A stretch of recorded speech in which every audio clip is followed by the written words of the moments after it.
امام کائنات جناب محمد رسول اللہ صلی اللہ علیہ وسلم کو بھی اس دور سے گزرنا پڑا، آپ کو بھی ان حالات سے گزرنا پڑا۔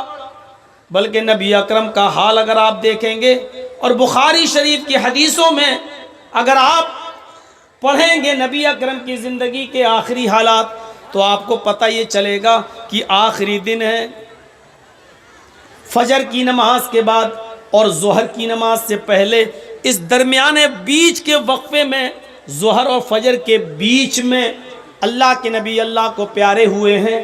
یہ وقت جیسا گزرا ہے اس پر ایک سرسری نظر ڈالیں۔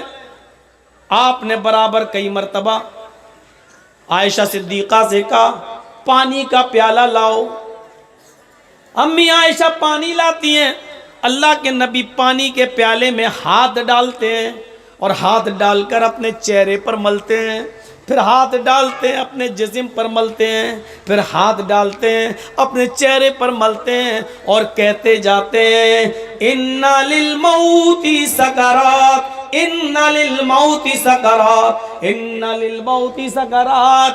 عائشہ موت کے لیے بڑی بے چینیاں ہیں، موت کے لیے بڑی سختیاں ہیں، موت کے لیے بڑی کٹھنائیاں ہیں۔ اس حدیث میں لفظ موت استعمال ہو رہا ہے، مولانا جرجیس اس کو چینج نہیں کر سکتا۔ بخاری شریف کی حدیث کے الفاظ میں نے آپ کے سامنے بتائے، نبی اکرم بار بار پانی میں ہاتھ ڈالتے، اپنے چہرے پر ملتے اور کہتے جاتے اِنَّ لِلْمَوْتِ سَكَرَاتٍ اِنَّ لِلْمَوْتِ سَكَرَاتٍ۔ موت کے لیے بڑی بے چینیاں ہیں، موت کے لیے بڑی کٹھنائیاں ہیں۔ حضرت فاطمہ نے جو نبی اکرم کی بیٹی تھی، آپ کی آنکھوں میں آنسو دیکھے روتے ہوئے دیکھا تو چیخ پڑی۔ بخاری کے الفاظ پر غور کرو، وا کر بابتا، ہائے میرے ابو کی پریشانی، ہائے میرے ابو کی بے چینی، ہائے میرے ابو کا حال۔ اللہ کے نبی نے اپنی لخت جگر کو، اپنی بیٹی کو اس پوزیشن میں دیکھا کہ وہ میری پریشانی سے پریشان ہو رہی ہے، تو آپ نے اس کو پکڑا، فرمایا بیٹی تمہیں رونے کی ضرورت نہیں ہے، آج کے بعد تمہارے باپ کو کبھی اتنی تکلیف نہیں ہوگی، آج کے بعد تمہارے باپ کو کبھی اتنی پریشانی نہیں ہوگی۔ یعنی اللہ تعالیٰ نے مجھے بتا دیا جبریل کو بھیج کر کہ آج میری ملاقات کا وقت ہے، اللہ سے میری ملاقات طے ہے۔ فاطمہ نے جب یہ سنا تو ان کو اور زیادہ رونا آ گیا کہ آپ ہمیشہ کے لیے مجھے چھوڑ کے چلے جائیں گے۔ آپ تسلی دیتے رہے، آپ ان کو ڈھارس بندھاتے رہے، لیکن ان کا رونا بند نہیں ہو رہا تھا۔ تو آپ نے ان کو ہنسانے کے لیے اور ان کے چہرے پہ مسکراہٹ کے لیے ایک بات کہی جو سچی بات تھی۔ تھوڑا پانی دیجیے۔ تو کیا کہا؟ فاطمہ تم غم نہ کرو،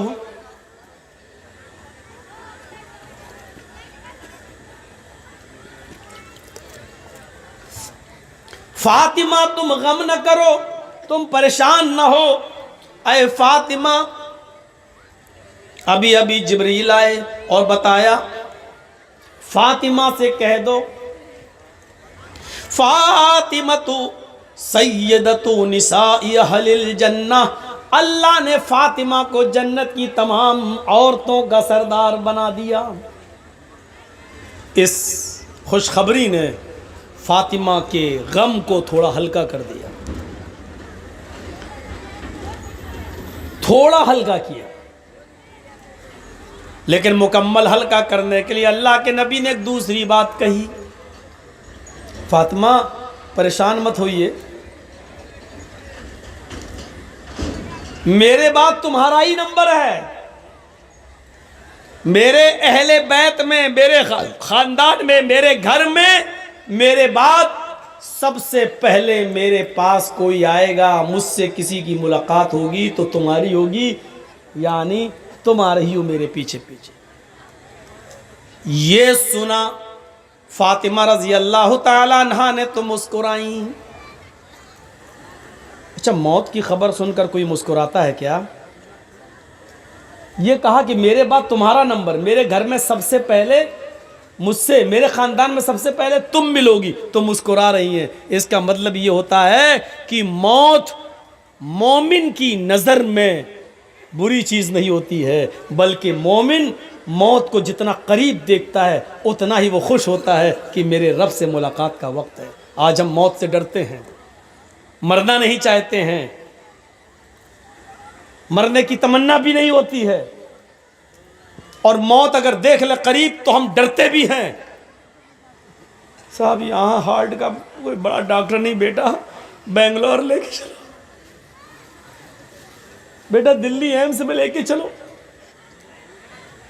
تو اس کا مطلب یہ ہے کہ ہمارے اندر ابھی ایمان کی لذت اور ایمان کی چاشنی مکمل طور پر ہے نہیں۔ اگر ہم مکمل مومن ہوتے تو موت کو اپنے قریب دیکھ کر ہم ڈرتے نہیں، روتے نہیں، چیختے نہیں، نفرت نہیں کرتے، بلکہ خوش ہوتے۔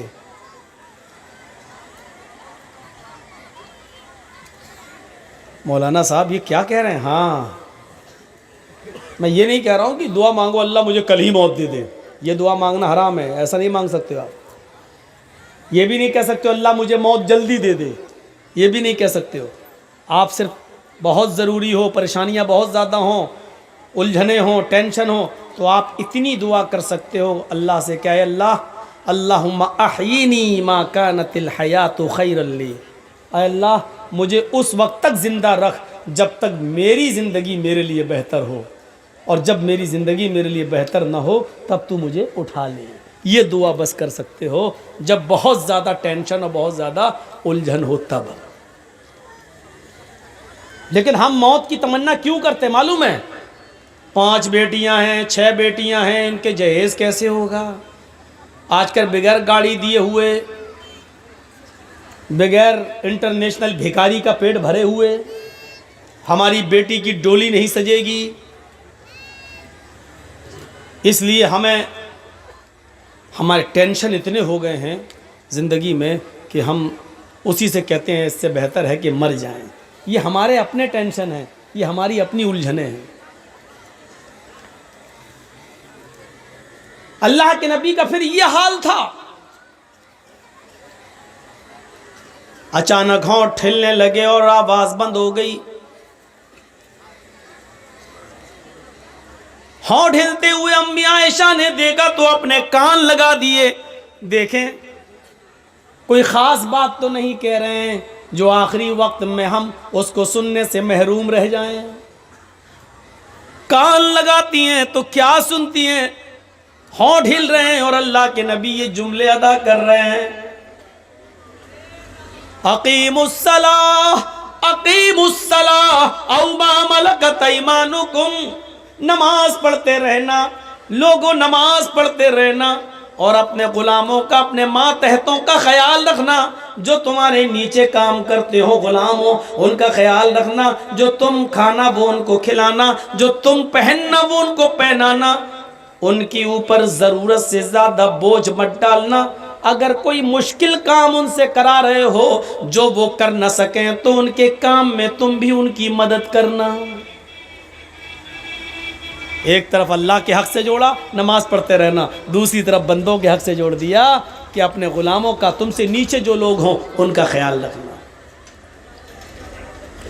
اور اس کے بعد کھجور کے پتوں سے بنی ہوئی چھت، اسی پر آپ کی آنکھیں ٹک گئیں، آنکھیں کھلی کی کھلی رہ گئیں، اور کائنات کو روشن کرنے والا سورج، پوری دنیا کو چمکانے والا سورج اپنی آنکھیں کھول کر زوردار الفاظ میں یہ جملے ادا کر کے ہمیشہ ہمیش کے لیے یہ سورج اپنی روشنی سے بے نور ہو جاتا ہے۔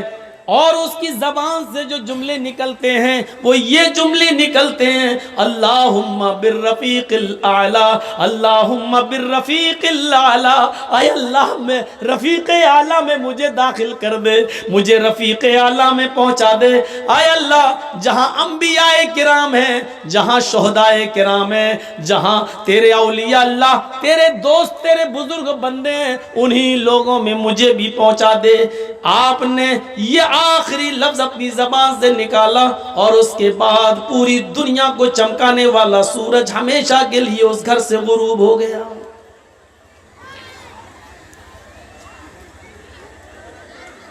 فجر اور ظہر کے بیچ میں آپ اس دنیا سے رخصت ہوئے۔ فاطمہ رضی اللہ تعالیٰ عنہ یہ منظر دیکھ کر چیخ اٹھی، وَكَرْبَابَتَا مَنْ أَجَابَ رَبًّا دَعَاهُ، وَكَرْبَابَتَا مَنْ جَنَّةُ الْفِرْدَوْسِ مَأْوَاهُ، وَكَرْبَابَتَا إِلَى جِبْرِيلَ نَنَا۔ ہائے میرے ابو، من اجاب ربًا دعا، آپ کے پاس رب کا بلاوا آیا اور آپ چلے گئے۔ جملوں پر غور کرو، بہت آسان ہے، تم تو 12 تاریخ کو جشن منا لو گے، بہت آسان ہے، تم تو 12 تاریخ کو جلوس نکال لو گے، بہت آسان ہے، تم تو 12 تاریخ کو خوشیاں منا لو گے، لیکن 12 تاریخ کو فاطمہ رضی اللہ تعالیٰ عنہ کے آنکھ سے نکلنے والے آنسو تمہیں کبھی معاف نہیں کریں گے۔ یہ 12 تاریخ تھی، ربیع الاول کی 12 تاریخ تھی۔ ہم اپنی 12 تاریخ پہ نظر ڈالیں اور اس 12 تاریخ پہ نظر ڈالیں، اور کچھ کہنے کی ضرورت ہی نہیں، حالات ہمیں اس کہنے کی اجازت بھی نہیں دیتے ہیں۔ میرے بھائیوں سنو کیا کہتی ہیں فاطمہ، وَكَرْبَابَتَا مَنْ أَجَابَ رَبًّا دَعَاهُ۔ ہائے میرے ابو، آپ کو آپ کے رب نے بلایا اور آپ چلے گئے، آپ نے اس کی دعوت کو قبول کر لیا، یہ بھی نہیں سوچا کہ آپ کے چاہنے والوں پر کیا بیتے گی، یہ بھی نہیں سوچا کہ آپ کے چاہنے والوں پر کیا گزرے گی، کیا گزرے گی۔ اے اللہ کے نبی، اے میرے ابو، آپ چلے گئے۔ دوسرے جملے پر غور کرو، وَكَرْبَابَتَا مَنْ جَنَّةُ الْفِرْدَوْسِ مَأْوَاهُ۔ اے ابو، آپ سے تو آپ کے رب نے جنت الفردوس کا وعدہ کیا، آپ کا ٹھکانہ تو جنت الفردوس ہے، آپ تو جنت الفردوس چلے گئے۔ تیسرے جملے پر غور کرو، وَكَرْبَابَتَا إِلَى جِبْرِيلَ نَنَا۔ اے ابو، اب قرآن کس کے اوپر نازل ہوگا؟ اب جبرائیل قرآن کی آیتیں کس کے اوپر لے کر آئیں گے؟ اب قرآن کس پر نازل ہوگا؟ آپ نہیں تو قرآن بھی بند ہو جائے گا، اس کی آیتیں نازل ہونا بھی بند ہو جائے گا، اس لیے کہ صاحب قرآن ہی نہیں رہا تو قرآن کس پر نازل ہو؟ نہیں، اے ابو میں جبریل کو منع کر دوں گی اب وہ قرآن لے کر نہ آئے، اے ابو اب میں جبریل کو روک دوں گی اب وہ قرآن لے کر نہ آئے، اس لیے کہ صاحب قرآن نہ رہا اس دنیا میں، صاحب قرآن اب نہ رہا۔ ان جملوں پر غور کرو اور اپنے سینے کو ٹھوک کر بتاؤ ایمانداری کے ساتھ 12 تاریخ کو نکلنے والے ان جملوں پر ہمارا جشن کیا کہہ رہا ہے۔ پھر فاطمہ کہتی ہیں، لوگو 12 تاریخ کو میرے اوپر میرے ابو کی جدائی کے بعد غموں کے ایسے پہاڑ ٹوٹے، جو مصیبتیں جو غم میرے اوپر آئے، اگر وہ غم کسی پہاڑ کی اوپر ڈال دیے جاتے تو پہاڑ بھی چور چور ہو جاتا، ریزہ ریزہ ہو جاتا، اور جو غم میرے ابو کے بعد مجھے ملے، میرے ابو کی جدائی پر مجھے ملے، اگر وہ غم کسی دن پر ڈال دیے جائیں تو وہ دن بھی رات میں بدل جائے۔ 12 تاریخ ہمیں یہ بتاتی ہے کہ کائنات کو روشن کرنے والا سورج غروب ہوا تھا، اس پر ہمیں وہ ماحول بنانا چاہیے کہ 12 تاریخ کو نبی اکرم کی ہم پیدائش کی خوشی نہ بھولیں، لیکن اتنی خوشی نہ منائیں کہ ہم 12 تاریخ کو غم بھول جائیں، اور اتنا ماتم اور اتنا غم بھی نہ کریں کہ ہم نبی اکرم کی پیدائش بھول جائیں۔ ہمیں تو بیچ کا راستہ اپنانا چاہیے تھا، ہمیں تو معتدل راستہ اپنانا چاہیے تھا۔ یہاں دونوں طرف سے غلطی ہو رہی ہے۔ میرے پیارے ساتھیوں، قرآن سنتے جاؤ، حدیث سنتے جاؤ، اور اپنے ایمان کا جائزہ لیتے جاؤ۔ ہاں اب سنیے میرے بھائیو، اللہ کے نبی صلی اللہ علیہ وسلم کو دفن کر دیا گیا۔ سب سے پہلے ابو بکر صدیق نے نماز جنازہ پڑھی، اس کے بعد عمر فاروق نے، عثمان غنی نے، حضرت علی نے، پھر صحابہ نے، لوگ آتے گئے نماز پڑھتے گئے، پھر بعد میں بچوں نے، اور سب سے لاسٹ میں عورتوں نے، عورتوں کے بعد سب سے لاسٹ میں بچوں نے۔ میرے بھائیوں، لیکن آپ کی جنازے کی نماز کسی نے پڑھائی نہیں ہے۔ لوگ اس حجرے میں آتے تھے، پڑھ کے نکل جاتے تھے، پورا دن اسی میں گزر گیا، پوری رات اسی میں گزر گئی۔ کچھ لوگ ایسے تھے جو دور سے آئے، اللہ کے نبی صلی اللہ علیہ وسلم کی بیوی سے کہنے لگے، امی عائشہ ہم رات میں پہنچے، دور کے رہنے والے ہیں، ہمیں نبی اکرم کا چہرہ دکھا دو۔ تو انہوں نے سر کھول دیا اور کہا دیکھ لو۔ کہنے لگے وہ صحابی، آیا امی عائشہ ہمیں اندھیرے میں نبی کا چہرہ صحیح سے دکھائی نہیں دے رہا ہے، تو چراغ جلا دو، کچھ روشنی کر دو۔ تو حضرت عائشہ کہنے لگی، آئے محمد کے ساتھیو، میرے گھر کی اتنی انسلٹ کیوں کر رہے ہو؟ میرے گھر کو اتنا ذلیل کیوں کر رہے ہو؟ مجھے اتنا رسوا کیوں کر رہے ہو؟ اس صحابی نے کہا، امی عائشہ ہم آپ کو انسلٹ کیسے کر سکتے ہیں؟ ہم تو اپنے نبی کا چہرہ دیکھنا چاہتے ہیں۔ تو امی عائشہ نے کہا، لوگو میرے گھر میں اتنا تیل بھی نہیں ہے کہ میں چراغ جلا کر تمہیں محمد رسول اللہ کا چہرہ دکھا سکوں۔ یہ اس گھر کا حال ہے۔ افسانے تم نے بہت سنے ہوں گے، آؤ محمد رسول اللہ کی زندگی کے بارے میں ذرا ہم سے بھی سن لو اور اپنے دل سے فیصلہ کرو، اور کل چائے کی ہوٹلوں میں بیٹھ کے بتانا کہ مولوی جرجیس نبی کو مانتا ہے یا نہیں مانتا۔ کہہ دینا بہت آسان ہے، پھلاں نہیں مانتا، پھلاں نہیں مانتا، پھلاں نہیں مانتا۔ ارے ہم تو اللہ کے نبی سے ہٹ کر کوئی بات کر ہی نہیں رہے ہیں۔ تعجب تو یہ ہے کہ تم ہندوستان کی بات کرو تو پکے مسلمان، تم اجمیر کی بدایوں کی کچھوچا کی بات کرو تو پکے مسلمان، ہم مکے کی بات کریں اور مدینے کی بات کریں تو ہم نبی کو مانتے ہی نہیں۔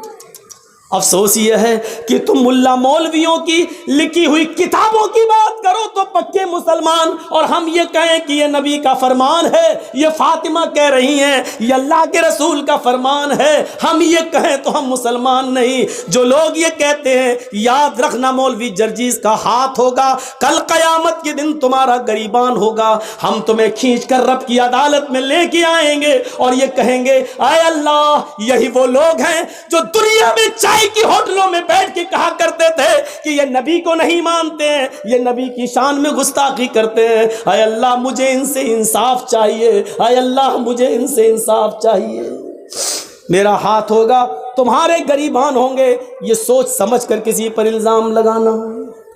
آؤ میرے بھائیوں آگے چلو آگے۔ حضرت محمد رسول اللہ کی جنازے کی نماز پڑھ لی جاتی ہے، دفن کر دیا جاتا ہے، اور دفنانے کے بعد پہلی اذان کا وقت ہوتا ہے۔ حضرت بلال کو آواز دی جا رہی ہے، آئین البلال، بلال کہاں ہے؟ بلال خاموش کھڑے ہیں۔ لوگوں نے کہا بلال کیا ہوا؟ اذان دو، وقت ہو گیا ہے۔ حضرت بلال نے منع کر دیا، حضرت بلال نے منع کر دیا، لوگوں محمد رسول اللہ کے رخصت ہو جانے کے بعد اب ہم سے اذان کے لیے مت کہو۔ اللہ کے رسول جب سامنے کھڑے ہو جاتے تھے تو اشہد ان محمد رسول اللہ کہتے ہوئے میں ان کے چہرے کا دیدار کرتا تھا۔ اب نبی ہمارے سامنے کھڑے نہیں ہوں گے تو میں کس کا چہرہ دیکھوں گا؟ حضرت بلال اس حد تک نبی اکرم کی جدائی میں، اس حد تک اس حد تک چلے گئے کہ وہ جہاں گلی جس گلی میں جاتے یہی کہتے ہیں اللہ کے رسول مجھ سے کیا غلطی ہو گئی, مجھے چھوڑ کے کیوں چلے گئے, اے میرے نبی میں نے کیا خطا کی, مجھے چھوڑ کے آپ چلے گئے. یہ ان کی زبان سے جملے نکلنے لگے. لوگوں نے ان کو مدینے سے باہر بھیج دیا, یہاں رہیں گے مسجد نبی کے بغل میں روضہ رسول کو, نبی اکرم کی قبر کو دیکھیں گے تو یہ نبی کو بہت یاد کریں گے. چلو ان کو کچھ مہینوں کے لیے باہر بھیج دیں. 6 مہینے تک وہ ملک شام میں رہے اور 6 مہینے کے بعد انہوں نے نبی اکرم کو خواب میں دیکھا. 6 مہینے کے بعد خواب میں دیکھا تو کہا, اللہ کے نبی خواب میں ان سے کہہ رہے ہیں اے بلال تو میرا مدینہ چھوڑ کے کہاں چلا گیا, اے بلال تو میری قربت چھوڑ کے کہاں چلا گیا, اے بلال تو میری نزدیکی چھوڑ کے کہاں چلا گیا, اے بلال تو مدینے میں واپس آ جا. فجر کی نماز پڑھتے ہی گھوڑا دوڑا دیا اور چلنے لگے. لوگوں نے کہا بلال کہاں جا رہے ہو, کہنے لگے مجھے میرے آقا نے بلایا ہے, مجھے میرے نبی نے بلایا ہے, اب شام چھوڑ کر میں مدینے کی طرف جا رہا ہوں. 6 مہینے کے بعد مدینے آئے. مدینے میں پہنچ کر فوراً لوگوں سے پوچھا کہ مجھے محمد رسول اللہ کی بیٹی فاطمہ سے ملواؤ. فاطمہ رضی اللہ تعالیٰ عنہا کی شکل محمد رسول اللہ سے اپنے ابو سے بہت ملتی جلتی تھی, بہت حد تک ایک تھی. لوگوں مجھے فاطمہ کا چہرہ دیکھ لینے دو کہ ان کو دیکھ کر میں محمد رسول اللہ کو یاد کر لوں گا. لوگوں نے کہا بلال تم مدینے سے باہر تھے, ٹیلی گرام کا اور موبائل کا زمانہ نہیں تھا.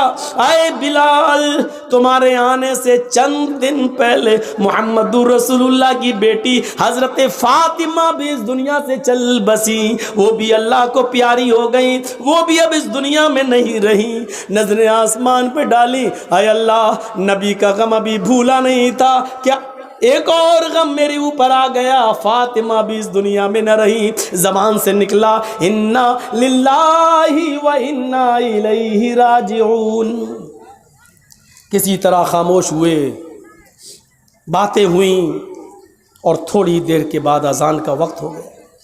لوگوں نے کہا بلال مہینے گزر گئے تمہاری اذان نہیں سنی, بلال آج اذان دے دو. کہنے لگے نبی اکرم کے رخصت ہونے کے بعد اب اذان کے کلمات مجھ سے نہ دلواؤ. ادھر نبی کے نواسے حسن آ گئے, ادھر حسین آ گئے. دونوں کہنے لگے اے بلال جانتے ہو ہم کون ہیں. ان دونوں کو اپنے دونوں ہاتھ سے دبایا, تم دونوں نبی اکرم کے نواسے ہو.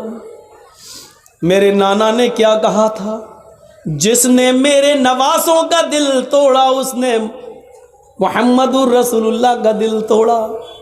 اے بلال تمہیں اذان دینا پڑے گی آج, یہ محمد الرسول اللہ کے نواسوں کی خواہش ہے. بلال رونے لگے, چیخ پڑے اے حسن اے حسین, تمہاری زبان سے نکلنے والے لفظوں کو اور تمہاری خواہش کو تمہارے نانا نے نہیں توڑا تو میں کیسے توڑ سکتا ہوں. میں اذان دوں گا. وضو بنایا, اذان دینے کے لیے کھڑے ہو گئے. وہی اونچائی ہے, وہی مسجد نبوی کا مینارہ ہے, وہی کانوں میں انگلی دی ہوئی ہے اور اسی جگہ پر اذان کے کلمات بلند ہو رہے ہیں. حضرت بلال کی اذان سننے کے لیے لوگوں نے پہلے ہی مسجد بھر دی. اذان سے پہلے ہی مسجد آباد, کھجور کے پتوں کی بنی ہوئی چٹائیاں بچھی ہوئی, سارے لوگ مسجد میں بیٹھے ہیں. 6 مہینے پرانا محمد رسول اللہ صلی اللہ علیہ وسلم کا زمانہ یاد آ رہا ہے. حضرت بلال کے کانوں میں انگلیاں ہیں اور حضرت بلال ان جملوں پر پہنچے ہوئے ہیں, اللہ اکبر اللہ اکبر. جیسے ہی بلال نے اللہ اکبر کہا, کعبے کی رب کی قسم ان جملوں نے نغمہ قیامت برپا کر دیا۔ جیسے یہ جملے نکلے لوگ اپنے گھروں سے اور تیزی سے نکلنے لگے۔ جیسے یہ جملے نکلے ایسے ہی عورتیں بے قابو ہو جاتی ہیں، وہ بھی اپنے گھروں سے اٹھ کر اوپر چھت پہ چڑھ جاتی ہے کہ آج بلال کی اذان چھت سے سنیں گے تو صاف سنائی دے گی۔ جیسی عورتیں بے قابو ہو کر چھتوں پہ چڑھ رہی تھیں، لوگ دھڑا دھڑ مسجد کی طرف بھاگ رہے تھے، اس وقت بلال ان جملوں پر پہنچ چکے تھے۔ اشہد ان لا الہ الا اللہ، بلال کی زبان سے جب یہ جملے نکلے اشہد ان لا الہ الا اللہ، اس وقت تک پرندے درختوں کے اوپر بیٹھ گئے تھے، گویا کہ پرندے بھی حضرت بلال کی اذان سننے کے مشتاق ہوں۔ درختوں کے پتوں کی جنبشیں بند تھیں کہ شاید آج وہ بھی اذان سننا چاہتی ہیں۔ یہ ساری چیزیں بے قابو تھیں، عورتیں چھتوں پہ چڑھ کے بلال کی اذان سننا چاہ رہی ہیں، درختوں کے پتے جنبش نہیں کر رہے ہیں، چہچانے والے پرندے بھی خاموشی کے ساتھ بلال کی اذان سن رہے ہیں، اور صحابہ کرام کی آنکھوں میں آنسو ہے۔ نبی اکرم کا زمانہ یاد آ رہا ہے، ایک ایک صحابی کی آنکھوں سے گرنے والے آنسوؤں نے مسجد نبوی پر کھجور کے پتوں کی بنی ہوئی چٹائی کو بھگو دیا ہے، پوری کی پوری چٹائی تر ہو جاتی ہے۔ حضرت بلال ان جملوں پر پہنچتے ہیں، اشہد ان محمد الرسول اللہ، ابھی ان کی زبان سے محمد کا جملہ ہی نکل پایا تھا، رسول اللہ کا جملہ نہ نکلنے پایا کہ ان کی نگاہ وہیں پہنچ جاتی ہے جہاں جناب محمد رسول اللہ کھڑے ہو جایا کرتے تھے اور بلال سے کہتے تھے کہ اذان دو، اور بلال انہیں دیکھ کر پوری اذان دیا کرتے تھے۔ آج اس جگہ پر نبی اکرم کو غائب پایا، آج اس جگہ پر محمد رسول اللہ کو موجود نہ پایا، پریزنٹ نہ پایا۔ جیسے ہی ان کی نظر اس جگہ گئی اور نبی کو موجود نہ پایا تو غشی آئی، چکر آئے اور بے ہوش ہو کر وہ زمین کی اوپر گر پڑے۔ لوگوں نے پانی کے چھینٹے مارے، بقیہ الفاظ دوسروں نے ادا کر دیے، ان پر چھینٹے مارے گئے، پانی کے چھینٹے مارے گئے، ہوش میں لایا گیا اور کہا بلال نے، لوگوں میں نے تمہیں پہلے ہی کہا تھا، نبی اکرم صلی اللہ علیہ وسلم کے انتقال کے بعد اب مجھ سے اذان کے لیے نہ کہا کرو، میں محمد رسول اللہ کہتے ہوئے کس کے چہرے کو میں دیکھوں گا۔ یہ اندازہ تھا، ہمیں سوچنا چاہیے، لیکن قبر ان کی بھی ہے۔ فاطمہ رضی اللہ تعالی عنہ کے سینٹنسز پر غور کیجئے، بار بار نہیں دہراؤں گا، ان کو بھی رخصت ہونا پڑا، لیکن وہی چیز یاد کریے، ایک طرف انسان ہم اور آپ مر جائیں اور مرنے کے بعد ہمارا حساب کتاب نہ ہو اور مٹی میں ملا دیے جائیں، یہ بہت اچھی چیز ہے کہ اگر ایسا ہو جائے، لیکن ایسا ہوگا نہیں۔ مسئلہ یہ نہیں ہے، مسئلہ یہ ہے کہ مرنے کے بعد بھی تو چین نہیں ہے۔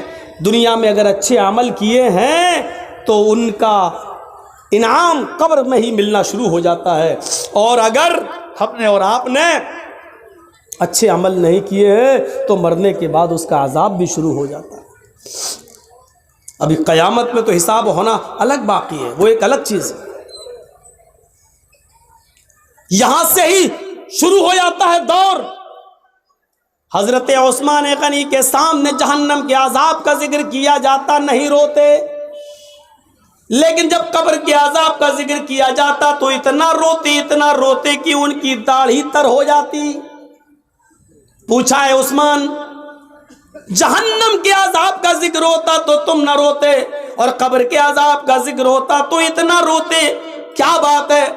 فرمایا لوگو، یہ قبر آخرت کی منزلوں میں سے پہلی منزل ہے، فَإِنَّ الْقَبْرَ أَوَّلُ مَنزِلٍ مِّن مَنَازِلِ الْآخِرَةِ، آخرت کی منزلوں میں سے پہلی منزل ہے قبر۔ جو اس قبر میں سوال و جواب میں پاس ہو گیا، جو یہاں کا کامیاب ہو گیا وہ ساری منزلوں میں کامیاب ہو جائے گا، آخرت کی اور دوسری سیڑھیوں پر چڑھ لے گا، لیکن جو اس سیڑھی سے پھسل گیا، جو یہاں ناکام ہوا، وہ آخرت کی تمام منزلوں میں ناکام رہے گا۔ یہ تھا عثمان رضی اللہ تعالیٰ عنہ کا حال، جو جہنم کے عذاب کا ذکر سنتے تو نہیں روتے، لیکن قبر کا عذاب جب ان کے سامنے پیش کیا جاتا تو وہ روتے، ان کی آنکھوں سے آنسو گرنے لگتے۔ ہمیں یہ احساس کب ہوگا، کب ہم جانیں گے، کب قیامت کا خوف اور جہنم کا ڈر ہمارے دلوں میں پیدا ہوگا؟ جبکہ آپ کو معلوم ہے قرآن بھرا پڑا ہے، چیخ چیخ کر اعلان کرتا ہے اذا القوا فیہا سمعوا لہا شہیقا وہی تفور۔ جب جہنمیوں کو جہنم میں ڈالا جائے گا، اذا القوا فیہا سمعوا، بدعمالوں کو، بد کرتوتوں کو جب جہنم میں ڈالا جائے گا، سمعوا، وہ ایک دردناک اور چیختی ہوئی جہنم کی آواز سنیں گے، اذا القوا فیہا سمعوا لہا شہیقا وہی تفور، جہنم چیخے گی، دھاڑے مار رہی ہوگی، وہی تفور، اس حال میں کہ وہ جوش میں ہوگی، جوش میں بھری ہوئی ہوگی، وہ جوش میں بھری ہوئی ہوگی، بھڑک رہی ہوگی وہ جہنم۔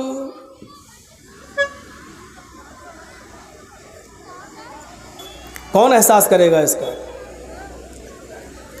تکاد تمیز من الغیظ، ایسی بھڑک رہی ہوگی، ایسا لگے گا اس کو دیکھ کر کہ ابھی ابھی یہ غصے میں مجھ پر پھٹ پڑے گی۔ تکاد تمیز من الغیظ، ایسا لگے گا کہ غیظ و غضب میں یہ پھوٹ پڑے گی ہمارے اوپر۔